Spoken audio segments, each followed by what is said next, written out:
जय माता की दोस्तों, आज मैं सुनाऊंगी भगवान गणेश जी की उत्पत्ति की कथा। एक समय की बात है, कैलाश पर्वत पर माता पार्वती जी स्नान करना चाहती थी। वे चाहती थी कि जब तक वे स्नान करें कोई भी अंदर ना आए। शिव जी उस समय ध्यान में लीन थे और उनके गण भी यहाँ वहाँ व्यस्त थे।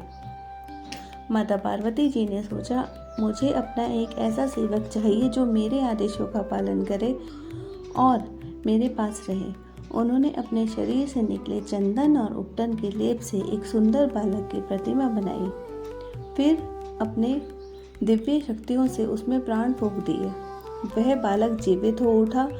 माता पार्वती ने उसे पुत्र की तरह गले लगाया और कहा, तुम मेरे पुत्र हो, तुम्हारा नाम गणेश होगा। तुम मेरे द्वारपाल बनोगे और मेरी आज्ञा के बिना किसी को भीतर प्रवेश नहीं करने दोगे।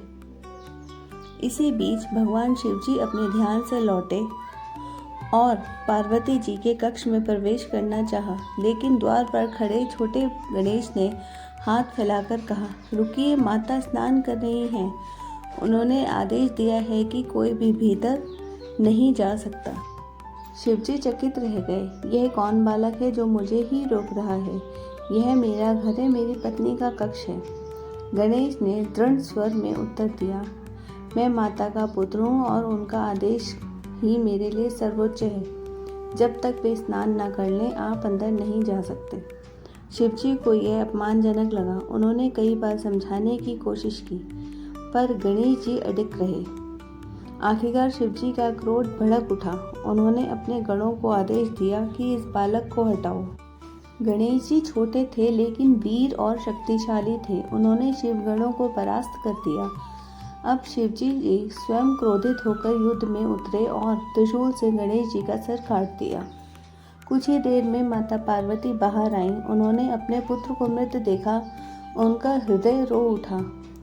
उन्होंने कहा, हे महादेव, आपने मेरे पुत्र की निष्ठा और भक्ति का ऐसा प्रतिफल दिया, आपने उसे मार दिया। उनके दुख ने जल्द ही विकराल रूप ले लिया।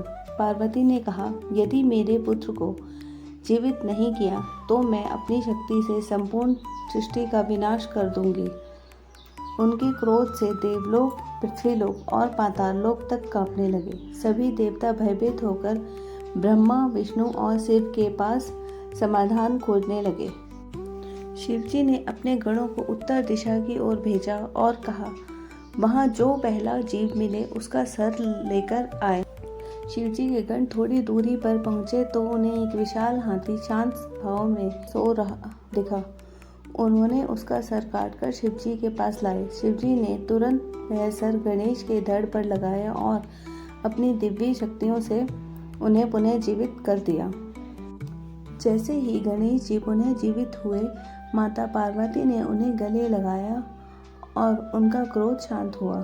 शिव जी ने पुत्र का मस्तक सहलाया और कहा, हे पुत्र, आज से तुम देवताओं में अग्रगण्य होंगे। तुम्हें विघ्नहर्ता कहा जाएगा, जो सबके दुख कष्ट दूर करेगा। किसी भी शुभ कार्य, यज्ञ या पूजा से पहले तुम्हारी आराधना की जाएगी। तुम्हें सबसे पहले पूजा जाएगा। इस प्रकार तुम प्रथम पूज्य कहलाओगे। सभी देवताओं ने मिलकर गणेश जी का अभिनंदन किया। उस दिन से हर पूजा में विवाह, यज्ञ, उत्सव और नया कार्य गणपति की वंदना से आरंभ होता है। आज के लिए इतना ही दोस्तों, मिलते हैं नई कथा के साथ। मेरे चैनल को लाइक, सब्सक्राइब एंड शेयर करें।